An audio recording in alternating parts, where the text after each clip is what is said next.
Good afternoon, everyone, and welcome to Torah with your host, Rabbi Anibal. It's so great to be together once again, studying Torah, connecting to Judaism, getting closer to God. It's a great thing. It's a great feeling. So thank you so much for being there. Thank you for tuning in this afternoon. The Thursday afternoon is 12:05 p.m. Central Time. We are going live. But just a quick reminder that the class is going to be rebroadcasted tonight at 8 p.m. Central Time. So if you miss any part of the class, you have to leave in the middle. Don't worry, you can still catch the repeat tonight at 8 p.m. Central Time. And of course, all the classes also stay in our YouTube channel. So if you're a little bit more tech savvy, you can go to our YouTube channel and search for actually any class or any stream from Congregation Acharei Mot-Kedoshim that you would like to repeat. It's a great thing, right? I know we stream also on Facebook, but it's more difficult to search on Facebook. It's more difficult to search. Let's see who's here. The Grossmans are here. Welcome. Amparo Goldman is here as well. Welcome to the class. Donna Alden Bugden. Welcome. Shalom. Rocky Pollack is here. Welcome, Judge Rocky Pollack. And Jerome Fomin. And if there is anybody else, please say hello. It's nice to know who is on the other side. If you have access to the chat, actually, I encourage you to use it all along the class. That's our way to communicate, so I can read your messages and I can answer you. That's a great thing to have. Well, today we are going to study the weekly parsha, Acharei Mot-Kedoshim, but we are going to focus more on the second part, on Kedoshim, because there is a very interesting concept. And let me tell you a little bit of the background of the inspiration for this class, okay? I am the one who teaches choosing Judaism at Congregation Acharei Mot-Kedoshim. I am the director of the course. Choosing Judaism is also known as conversion classes. That's the way we used to call it. Now we call it Choosing Judaism because it's not just for people who would like to convert to Judaism. There are many people that they are already Jewish and they also take the class because they want to expand on their Jewish knowledge and etc. So we changed the name. But it's more important than the name is for you to understand the principle here. Okay. Well, we just finished the cycle. We studied together for 25 weeks, different topics about Judaism. I have a wonderful group of people that they were very curious. They had great questions. We had amazing time studying together also. And the interesting thing is we just finished last week. And this week's Parsha, Acharei Mot-Kedoshim, it brings back the concept or the topic of the convert. Or proselyte, I believe usually the translation. But we are going to see that in the Torah, the concept of a convert, somebody who was not born Jewish and wants to become Jewish, is not regulated. There is nothing in the Torah that it says what we have to do if somebody wants to become Jewish, right? And we are going to see how it went from that very vague, those very vague texts in the Torah to a more formal guideline provided eventually by the rabbis, and why that was necessary. Okay? And then, hopefully, if we have time towards the end of the class, I want to bring another verse that is also connected to what, according to the rabbis, should be taught to people who would like to join the Jewish people, right? So stay tuned because those are the topics for today's class. And again, this is more towards the end of Parsha Kedoshim, but it's still part of the weekly Parsha. So it's interesting. We are going to study. The other thing that we should say, and I hope you had an opportunity to celebrate Yom HaAtzmaut yesterday. I had a great time going to the Asper campus here in Winnipeg, Manitoba, Canada, to celebrate Yom HaAtzmaut with the whole community. It was packed. And the celebration started at 4, and I think we didn't leave there until like almost 9:45 p.m. We had the fireworks, and then there was music. It was amazing. And then this morning, I could barely wake up, but it was worth it. It was worth every second that I spent there. I went with my son. He's 9 years old, and I was also in charge of all his friends. So they make me run from 4 to 9:45. Anyway, I guess it keeps me young, running after the kids, but we had the opportunity to celebrate Israel. Israel became, the modern state of Israel became 75 years old, which is amazing. It's a miracle by itself. The fact that we have Israel and we are able to celebrate Israel. And it's something that if you miss this year, hopefully you will have an opportunity next year to experience, because it's an amazing thing to do. And I also wanted to mention the topic of Israel, because the whole concept of conversion to Judaism is also deeply related or connected to Israel. And you will see why in a minute. Okay? So, with that little introduction, let's begin with the class. Welcome, Maggie. Maggie Harris is here with us. Shalom and welcome to the class. Let's go to the topic. Let's go to the text that I have for you. So let me remove that QR code so we can read it all. Okay, here we have it. Yeah. Okay, it says, Ki yagur itecha ger be'artzechem lo tonu oto. When a proselyte dwells among you in your land, do not taunt him. So by the way, proselyte, convert, the interesting thing is that the word that the Torah uses here is not proselyte, is not convert, is ger. Ger. Okay? Ger is singular, plural will be gerim. And then in the modern Hebrew, when somebody wants to convert to Judaism, he or she goes through a process of geirut. This is the same word. And it becomes, when it becomes like a Jew by choice, it becomes a ger tzedek. Same word, ger tzedek, which means righteous, ger. But what exactly is ger? Ger was somebody who was not born in the land of Israel, and now for different circumstances moved into the land of Israel. And we're talking about here in biblical times, right? And from that time on, that this also includes temple times, etc. All the way up to the exile. Well, remember, we have two exiles. The first one was through the Babylonians, and the second one, the longer one, the one that we are still experiencing, was because of the Romans. But the concept of ger that we are going to study today applied to the Jewish people all the way up to the destruction of the first temple by the Babylonians. So you need that information to understand what's going on here. You will see in a minute why, okay? So, when a ger dwells among you in your land, do not taunt him.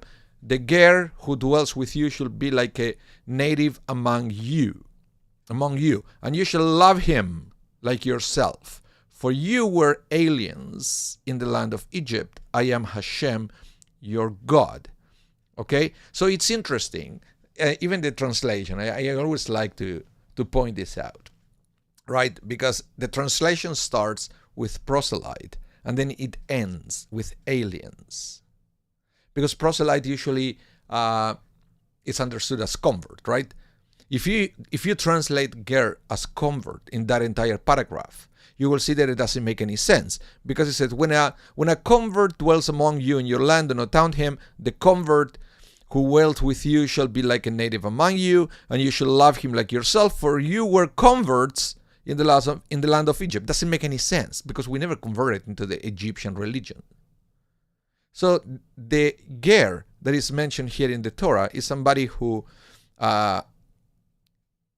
was not born in the land of Israel. Is not talking about any kind of theological belief.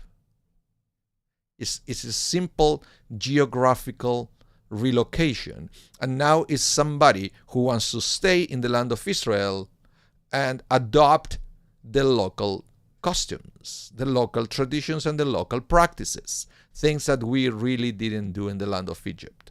And that's why when we are talking in modern days about somebody who converted to Judaism, it's not that we just call it ger, we call it ger tzedek, to make a distinction between somebody who simply relocated to the land of Israel and somebody who back in the day relocated to the land of Israel but also adopted the theology and practices of the Jewish people. So Jerome Fomin, you said yes, stranger. That sometimes some other translations say you stranger, but it's somebody who was not born there and all of a sudden moved to the land of Israel. That's what you have to have it in mind. So why is this so important to understand? And let me bring my next text to clarify this and to answer that question. Because in the biblical era, the notion of a full religious conversion as we know it today did not exist, at least not yet. Joining the Israelite population meant following a specific set of communal practices without necessarily adopting Israelite ritual laws. So it was very difficult back then to establish the proper ritual and limits and implications of what we call in these days the conversion, right?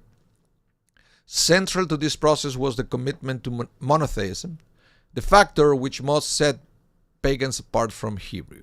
Okay, those Gentiles who were members of Israelite society were known as Geirim, strangers or foreigners. And the Bible repeatedly emphasizes the obligation to welcome such people. So what you have to understand is people who moved to the land of Israel for different reasons, they knew nobody, they have no family. And it's not a coincidence in this context that it's mostly talking about male foreigners. You know, it says him. And I know sometimes the Torah it always uses the masculine, right?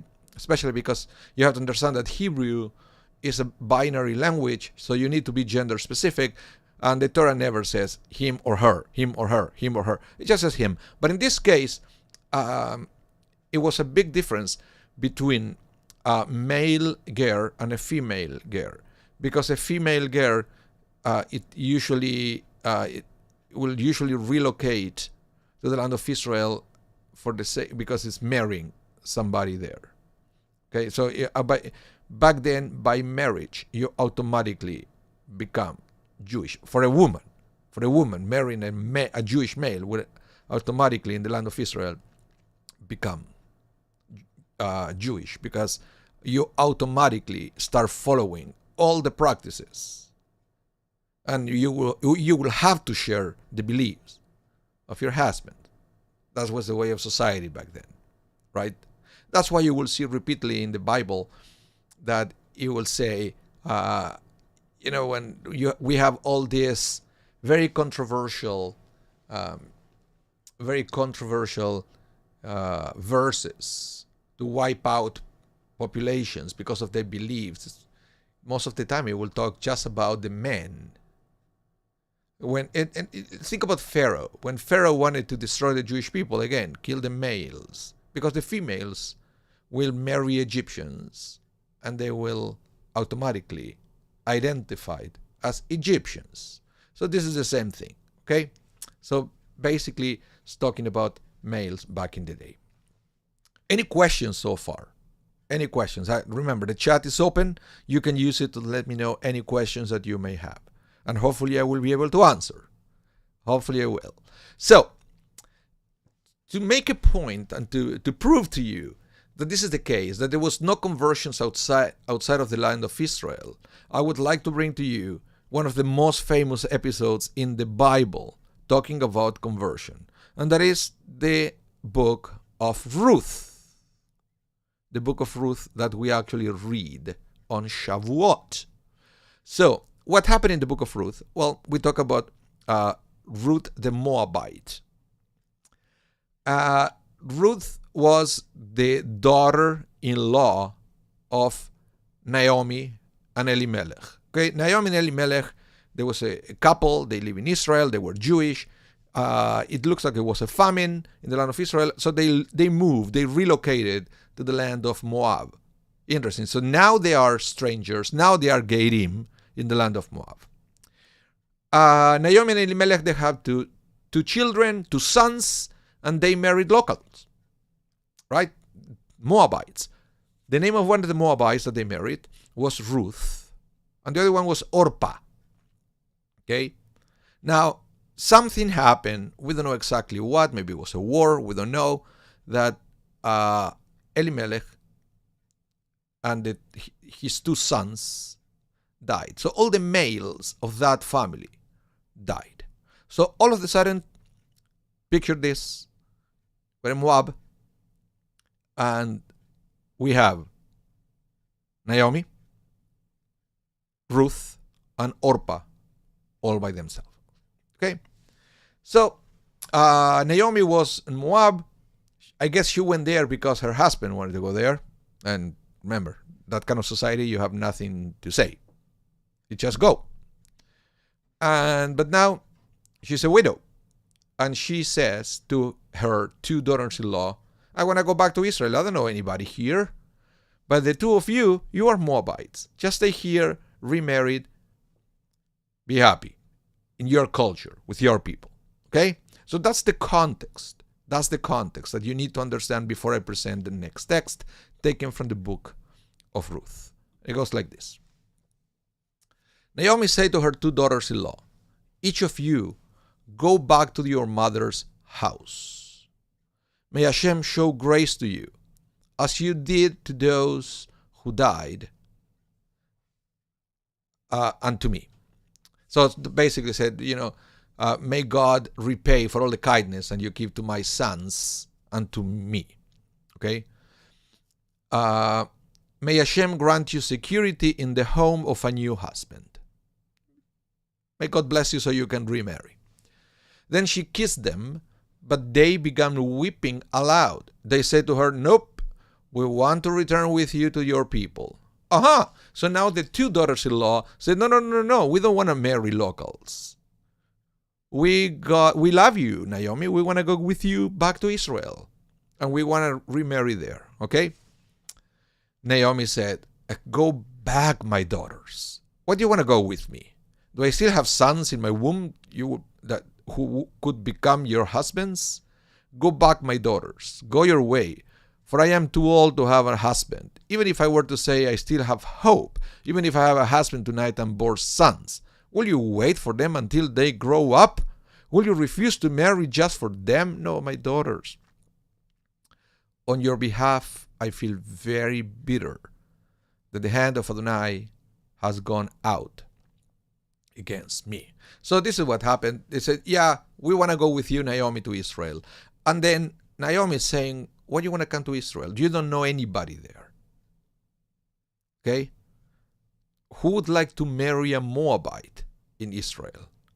Oh, if I have another son, you could marry him, but I don't. And even if I can have a son tomorrow, where you want to wait another 18 years, so you can marry them. Nonsense, right? Well, again, they wept aloud.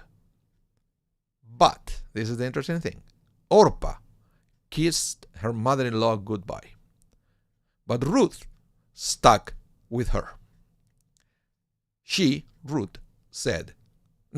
Naomi said, Look, your sister-in-law had gone back to her people and to her God. Go back after your sister-in-law.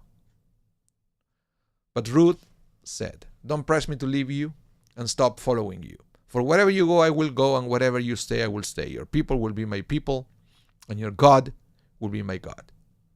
Where you die, I will die, and there I will be buried.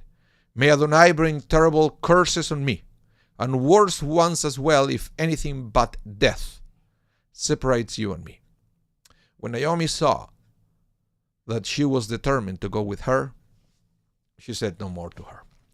So why is this so important? Different reasons. Number one, many rabbis read in this text the blueprint for modern conversions, in the sense that you can see here, and I marked it, that Naomi tried to reject her daughters-in-law 3 times. And those are the one bold. One here.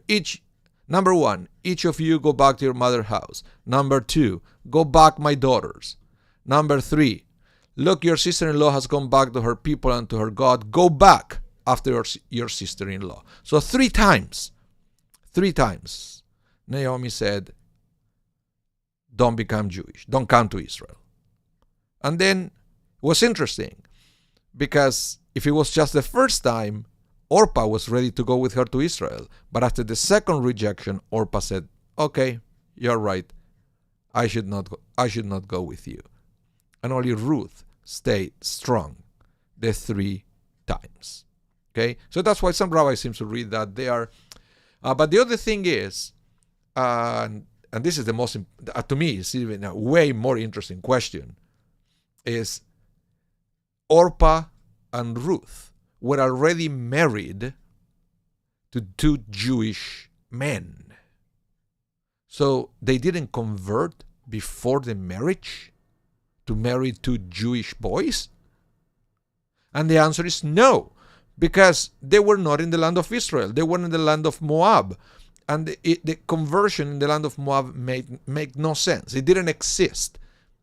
It didn't exist, because if you live in the land of Moab, you basically follow the law of Moab. And back in the day, the constitution, let's put it that way, the constitution of a kingdom or a nation was some kind of religious law. So you move to a new place, you follow the law, and you will discover that the law that you are following is a religious law that applies for those people. Okay, so in other words, when Naomi, Elimelech, their sons, Orpah, Ruth, were living in Moab, they were living Moabite lives to a certain extent. I guess you didn't have to worship their gods. But it was clear here when Naomi said to Orpah, go back to your gods, that they still believe in some kind of Moabite deities. Okay, very interesting. So the answer is yeah, they were not, they never converted to Judaism to marry these 2 Jewish men. But now that Ruth wants to go back to Israel with Naomi, now she's adopting Judaism as a lifestyle, because the kingdom of Israel, in this case the kingdom of Judah, was ruled by Torah. That was the law. And then she went there and started to follow all those laws and those traditions. Plus, she made a pledge to adopt Jewish theology as her own theology. She became Jewish. No formality needed. You understand that? This is very interesting. And then you keep reading the book of Ruth. Eventually, Ruth married Boaz, who was another Jewish man from Israel. And again, it doesn't mention anywhere that she went to the mikvah and she had a Beit Din and somebody gave her a conversion certificate and so forth. Nothing, because it was not part of the culture. That's why this text from the book of Ruth is very, very, very interesting. So, when did things started to change into what we know today, that when somebody wants to convert to Judaism, they have to go through a formal process? Well, as I told you before, that was after the destruction of the temple. Any questions so far? Any questions? Any comments? I will make a break so you can type on your chat if you want to know anything about this.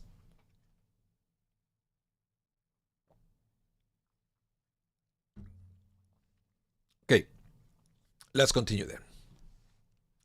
Let me read this first and then we can talk about it. After the destruction of the temple in 586 BCE and the subsequent exile, it was no longer possible to define Jewishness based on affiliation with a Jewish nation living in the land of Israel. Understand? Living amongst the Gentiles, bereft of territorial boundaries, Jews were forced to establish religious boundaries that would clearly distinguish them from their neighbors. A non-Jew would no longer become Jewish merely by assimilating into the Jewish community, which by then was dispersing rapidly. Instead, a non-Jew will have to undergo a formal religious conversion procedure in which his desire to become Jewish will be stated clearly and unequivocally. Only after successfully undergoing this procedure would he become a ger. Okay, but now the name ger takes a totally different context. Now ger means convert. And be accepted as a member of the Jewish religion and the Jewish community. So it's a few things that the new convert, they have to pledge. They have to pledge loyalty to the Jewish God, to the Jewish people, and to the Jewish land, which they didn't have back then, because this was created in exile, but they were already praying for a speedy return to the land. And that was the foundation of what we know today as a formal conversion to Judaism. So, of course, if this happened after the exile, especially during the times of the Jewish people in Babylonia, logic says that we should find some kind of trace in the Talmud that it was written in Babylonia. Well, that's exactly what happened. So if we go to the Talmud, you will see there the guideline that was very clear, the guideline that they were given by the rabbis to instruct future rabbis on how to proceed with somebody who was not born a Jew, now wanted to become Jewish. Okay, so let's go to the Talmud and let's read from there what's the procedure. Okay, what rabbis taught. A person who wishes to convert at this time, you see, this is what I love about the Talmud. Sometimes you have to be mindful of every word that is used there. So in this case, it said, a person who wishes to convert at this time. It implies that before was different. Because it was. All this mishigas was not necessary. All you have to do is go to Israel, assimilate to the culture. And that's something that's why I found it interesting that yesterday we celebrated Yom Ha'atzmaut, because now we have the same thing again. Now we have Israel again, and we have many people that they go to Israel and they become Israeli citizens, but they are not necessarily Jewish. And especially for some people, for example, that they are not halachically Jewish because maybe their father was Jewish, right? And they grew up in a Jewish home. But then when they wanted to go to Israel, they discover that they were not, quote unquote, real Jews because their mom wasn't Jewish, or maybe the mom was converted to Judaism by a non-Orthodox rabbi and so forth. So yeah, you can become a citizen, but you will never become a Jew unless you go through a formal process. But that's something that when we used to be in Israel before the big exile didn't exist. But now it's very difficult to bring it back. After so many years in the diaspora, and the concept of a formal process of conversion already in almost our DNA, for doing it for century after century. So it's a very interesting case. Okay, so let's go back to this. A rabbi taught a person who wishes to convert at this time is told, why do you want to convert? Okay, that is something it said, you're a rabbi, you are interviewing somebody. The first thing you have to ask is why? Why do you want to convert to Judaism? Don't you know that the people of Israel at this time are afflicted, pushed about, swept from place to place, and tossed about, and that tribulations come upon them?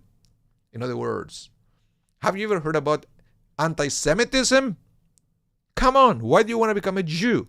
You're bringing a target to your back. It's funny, this was written 2,000 years ago. I can tell you that this was written yesterday, and all these things still apply, right? Because anti-Semitism is not a new phenomenon. It's coming all the way from back then. Fascinating. Fascinating sometimes when we read this, that it was written so long ago, and it looks like it was written yesterday. Okay, let's continue. We inform him of the punishments for not observing gleanings, forgotten sheaves, corner of the field, and tithe for the poor. And we further tell him the punishment for violating the mitzvot, the commandment. Okay. We say to him, be aware that up until now, you could eat forbidden animal fat without being liable for the penalty of karet, excision. You could profane Shabbat without incurring in the punishment of stoning. But from now on, if you eat forbidden fat, you are liable of excision. If you profane the Shabbat, you are liable for stoning. Just as we tell him the punishment for non-observance of the mitzvot, so too we describe the rewards for observing the mitzvot. So why is this so interesting? After you said, if you become a Jew, people will hate you because people hate Jews. Okay, number one. Number two, you said, I forgot to tell you before, but it's expensive to be Jewish. Because if you become a Jew, we Jews, we don't believe in charity. We give tzedakah. That means when you give charity, is if you want, you give. If you don't want, you don't give. But tzedakah means that you're obligated to give your money to others. How so? Oh, well, if you have a field, you have to observe the four commandments that apply to Jewish fields. Gleanings, forgotten sheaves, corner of the fields, and tithe for the poor. We're going to study that about in a minute. This is my next slide. Okay? So, but it was all about giving what you have to other people. And so it means if you become Jewish, now you have to open your wallet to help others. And it's a commandment. And if you don't fulfill the commandment, you're going to be punished by God for not doing it. Even more so, before or right now, you can eat whatever you want. You want to have a cheeseburger, go ahead and have it. There is no problem for us with non-Jewish people eating non-kosher food. They're okay. God is okay with that. But if you become a Jew, you have to start eating kosher. Right? And then, right now, you can do whatever you want on Shabbat. But once you become a Jew, if you violate Shabbat, according to the local law, the law of the land of Israel before destruction, you will be stoned to death. Are you sure you want to do that? Okay? But, the rabbi said, not everything is negative. I just also tell them about how wonderful it is to observe the mitzvot and how sweet the reward from God it is when we fulfill God's commandments. Okay? Next. We are neither too lengthy with the description nor too details. Okay, not too detailed. So in other words, this is the seed. This concept is the seed to what we call conversion classes or choosing Judaism, in the sense that even though we study for 25 weeks in Shaarei Zedek, I know for some people that looks like a lot, but if you think about everything that we have in Judaism, from the Torah, from the Talmud, the writings, the prophets, etc., Halakha, Shulchan Aruch, everything, 25 weeks is nothing. But it's coming from this text in the Talmud that it says, we are neither too lengthy, the description, nor too details. In other words, prepare something that is easy enough for the candidates to create a foundation so they can continue studying afterwards. Okay? So don't overwhelm them right now. They will have their entire life to keep studying if their foundation is solid. So focus on the foundation. Okay? Now, after that, after all that explanation, ask again, are you sure?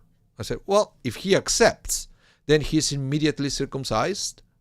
When he heals, we immerse him immediately in the mikvah, right? While 2 scholars stand by him and inform him of some of the lighter and some of the weighter mitzvot. So again, a little reminder at the time of the mikvah, which is that's why at least it is very common in these days. And Shari said we do the same thing. Right before we take the candidate to the mikvah, we have the Beit Din, and it's when we ask all these questions once again, and they have to say out loud their pledge of what they are committing themselves to do, etc. Right? And then it says, and this is the important thing, when he has completed the immersion, he is considered as a Jew in all respects. So you see, even the Talmud, it will say, once he comes out of the mikvah, the Talmud doesn't say, well, now he's a convert. It said, no, when the person comes out of the mikvah, he's a Jew. Okay? So if you are a Jew by choice, or what some people call a convert, don't accept other people calling you a convert. You're not a convert, you're a Jew. Okay? Sometimes we use the word in more, for technical purposes. But in real life, you're not a convert, you're a Jew. Okay?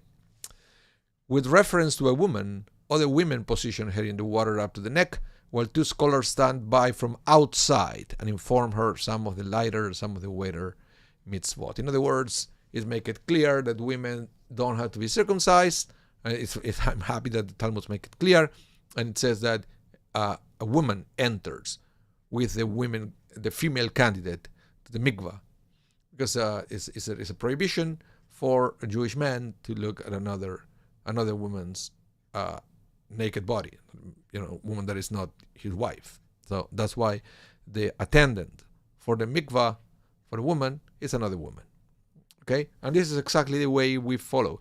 And I will say, to a certain extent, doesn't really matter if you are Reform, Conservative, or Orthodox. Aspects of this text from Masechet Yevamot, from the Talmud, are present in their processes of conversion. Any questions?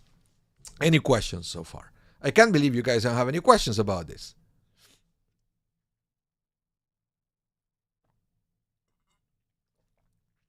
Okay. So I promised you before that I was going to teach you a little bit more what is this 4 mitzvot that we have to teach the conversion candidates. And you see, the 4 mitzvot that applied to the fields back then. We don't do it anymore because we are not farmers, at least not most of us. And even if you are, this applied technically only to the land of Israel, which is a shame. But it goes like this. The 4 are leket, gleanings. So the gleaning of the harvest, which must be left for the poor. So what it means is, and sometimes if you live in Manitoba, for example, in the summer, when you drive outside of the city, you will see the big sheaves of canola, for example. And that's a way, the farmers will create these circular sheaves, so they will be easier to transport from one place to another. But when they create that and when they move it, there is part of the grain that falls from the sheaf. It doesn't stay on that bundle, right? So everything that is falling as you move it, you are not allowed to go back and to pick it up. You have to leave it behind. So back in the day, there were poor people coming to Jewishly owned fields just to walk behind the farmers, picking up everything that it was falling from the sheaves. And that is called the leket. So basically, the rabbis say, well, you have to be sure that now you can't shoo away poor people following your farmers. They're allowed to do it because everything that falls down from your sheaves belongs to them. Next thing is the forgotten sheaf. Okay, sheaves forgotten when a field is reaped might be left for the poor. So you start moving all these sheaves, and then you realize, that you forgot to move the western side of your field, and then you go back to get it. No, you are not allowed to do it. You forgot to do it. You forgot to move it before. You have to leave it there for the poor. That is a specific commandment from the Torah, and a very interesting one, actually. Then it's the peah, the corner. So the produce of the corner of the field must be left for the poor. So in other words, the fields are usually subdivided in squares. So you have to leave the four corners of your field unreaped, and that so the poor people can go and take grain from there. So the question is, how much you have to leave for the poor? And then the Talmud also said this is one of the commandments that it has no limit. It's totally up to you. But the more you leave for the poor, the better. It's almost like the more you leave, you're impressing God. You are earning some mitzvah points by leaving more of that to the poor. Okay? And then the fourth one is the Ma'aser Ani, the poor man's tithe. A tenth of the crop if giving to the poor on the third and sixth cycle of the 7-year Shemitah cycle. So, and this is something that still exists. We count the cycle of 7, that is called a Shemitah. Okay? So every 7th year, you have to leave the land untouched. You cannot go and reap the land. So that is called the Shemitah.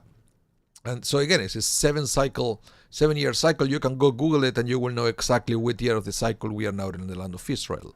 Okay? So what happened there is when you count this cycle of 7, on the 3rd and 6th year of that cycle, you have to give 10% of everything that you reap. Or in other words, 10% of the harvest to the poor. And why that's so important? Because even in those 2 years, you have to give another 10% to the temple.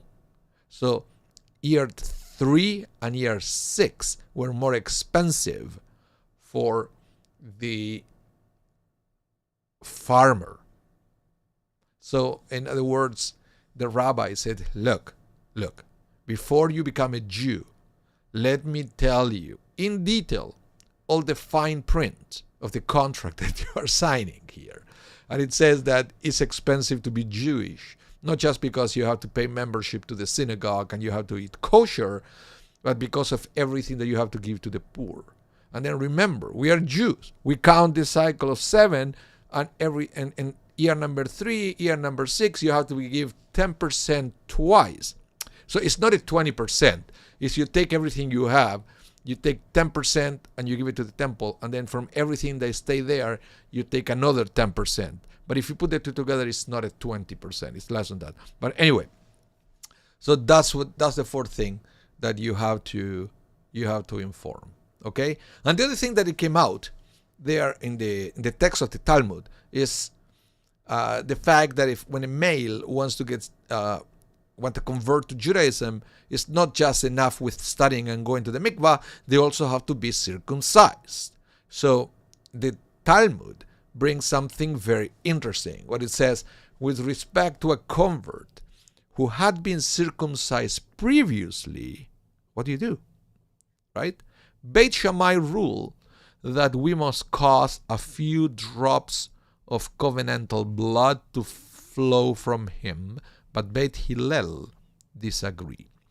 And this is interesting because this is one of the few times where Hillel lost the debate or the dispute with Shammai.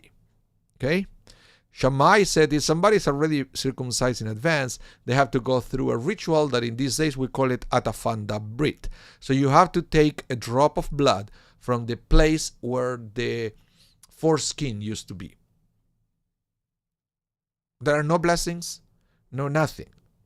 They just say, I want to become Jewish, so you go to see the moel or a doctor with a rabbi who will witness, and the doctor will take a drop of blood and show the drop of blood in a piece of cotton or something like that to the rabbi, and the rabbi will say, that's the blood of the covenant. And that's it. and then the person is ready to go to the mikvah. And it's interesting because there are no blessings, and it seems to be unnecessary to do that. That's why Beit Hillel disagree and said, guys, look, if the guy is already circumcised, you don't have to do anything. He's already circumcised. But Shammai said, nope, we need to take a drop of blood. And the Talmud doesn't really know why Shammai's words were accepted. But knowing the way the rabbis think, it was probably a way to, because somebody has to check if the person is circumcised or not. So you rather do it in the context of a ritual. Otherwise, it will be a little bit, what's the word? Embarrassing, right? Just drop your pants. I need to see if you're circumcised or not. No, we do it as a ritual, and at the same time, there is a drop of blood, which is what happened when you circumcise somebody, and then we say mazel tov because a ritual was performed. If you get the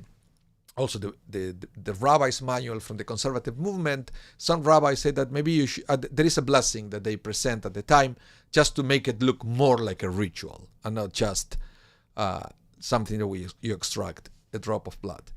Okay, by the way, it's totally painless. It's done with one of these almost invisible needles that they are used for to test people with diabetes. So, and the doctors know how to do it. Yeah, it's usually a mohel who does it.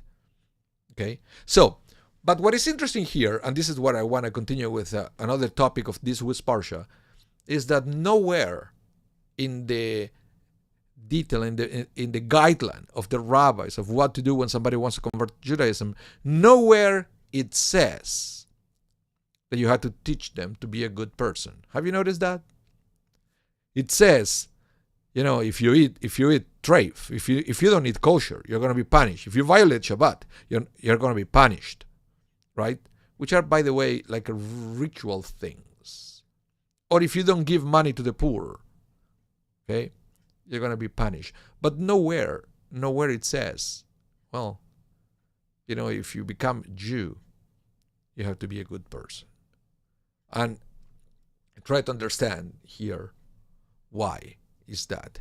But then I realized that we already studied this when I taught you about the counting of the Omer and how when we count the Omer before Shavuot, we meditate on act of kindness, on being a good person day after day for 50 days to prepare ourselves to be ready to receive the Torah. So in other words, being a good person, it's something that you don't need to be a Jew to be a good person. Being a good person is not something that is exclusive to Judaism. Of course, kashrut, observance of Shabbat, and all these very specific laws of tzedakah, those are specifically Jewish. But being a good person, I said, a rabbi doesn't have to tell you that. That's something that life should tell you. But nevertheless, the rabbis made it clear. And I will explain to you how. So there is another verse in this week's Parsha, also in Parshat Kedoshim, by the way. And it's one of the most famous verses in the Torah. It's in Leviticus 19:18. It said, "You shall not take vengeance, not bear a grudge against the sons of your people, but you shall love your neighbor as yourself. I am Hashem. I am God." You know this one, you shall love your neighbor as yourself. Everybody knows that. It's one of the verses of the Torah. But then, so you have to understand. Hi, Liz Solomon. Welcome to the class. You have to understand that Rabbi Akiva already said in the Midrash that, and you shall love your friend as you love yourself. This is a fundamental principle of the Torah. So a very important thing to remember. Now, how is this connected? How is this concept connected to the concept of converting to Judaism? Well, Rabbi Akiva said this is a fundamental principle of the Torah, but now we should go back to Hillel and Shammai. Remember the ones who discuss about what to do with somebody who's already circumcised when they want to convert to Judaism? So let's go back to them. And there is a story that you may have heard already. And it's this one here. There is a story about a Gentile who came before Shammai and said to him, I will convert if you teach me the entire Torah while I stand on one foot. You know that one? Shammai pushed him away with the measuring stick that was in his hand. I guess he had a temper. The Gentile then went to Hillel, who helped him to convert. Hillel told him, whatever is hateful to you, do not do to your friend. This is the entire Torah. The rest is its explanation. Now go and study. So every time we read, whatever is hateful to you, do not do to your friend, that is the explanation. That is the way we apply, the way we observe the mitzvah, the commandment of love your neighbor as yourself. Okay, how do you observe the concept of love your neighbor as yourself? The words of Leviticus, very easy. Whatever is hateful to you, do not do it to your friend. And then you are fulfilling that mitzvah. So, in other words, now, when a candidate for conversion came to talk to Hillel, he didn't go and tell him about the forgotten sheaves and the tithing. And he said, wait, we want to understand the whole Judaism thing. First thing you have to understand is the core value of Judaism is love your neighbor as yourself. Then everything else that we do, all the mitzvot, 613 plus the rabbinic commandments, everything is to take that concept of love your neighbor as yourself to a higher level. So yeah, as a non-Jew, you can understand. Love your neighbor as yourself. You don't need to be a Jew to do that. But then when you go and study, because that's the part that everybody forgets about Hillel. When you go and study the rest of the Torah will help you. After you understand that principle, the Torah will help you to take your life and your spiritual life to a higher level. And this is something that it's also, I'm glad that the Talmud also bring in connection with the process of conversion to Judaism. That yes, it's important to understand all the mitzvot, all the commandments that they are exclusively Jewish, like kosher and Shabbat, etc., but also things that they are universal. They're universal. But Judaism can help you to take that universal principle to a different level. And that's why we prepare ourselves also before Shavuot.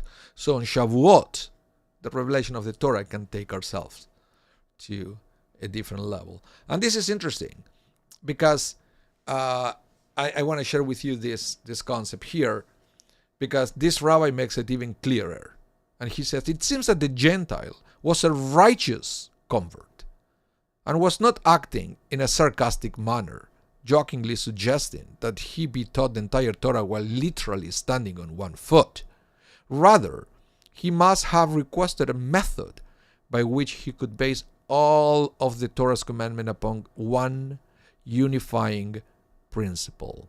So to speak, 1 foot, in order to avoid the lack of clarity that converts customarily experience, since they do not learn about mitzvot, about commandments, from their youth.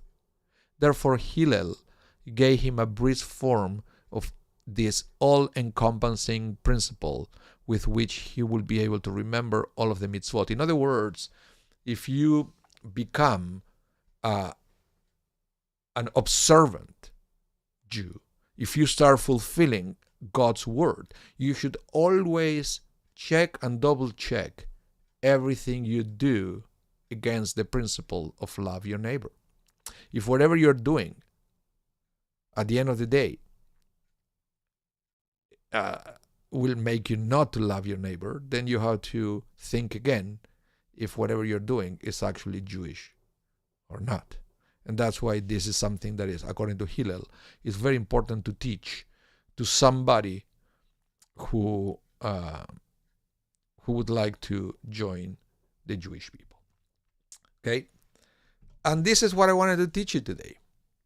And again, I said it at the beginning, some of you weren't here. My inspiration for today is because we just finished a new cycle of people who decided to adopt Judaism as their religion and they are ready to take the pledge to the God of Israel, the people of Israel, and the land of Israel.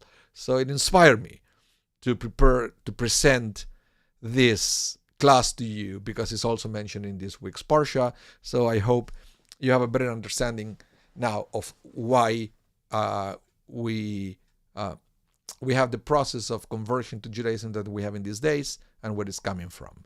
Okay, so thank you everyone for participating in today's class. And if you missed any part of the class, don't worry. The class is going to be rebroadcasted tonight at 8 p.m. Central Time, and you can replay it. Or again, if you're a little bit of tech savvy, go to our YouTube channel. You will have the class there, and you can replay it as well.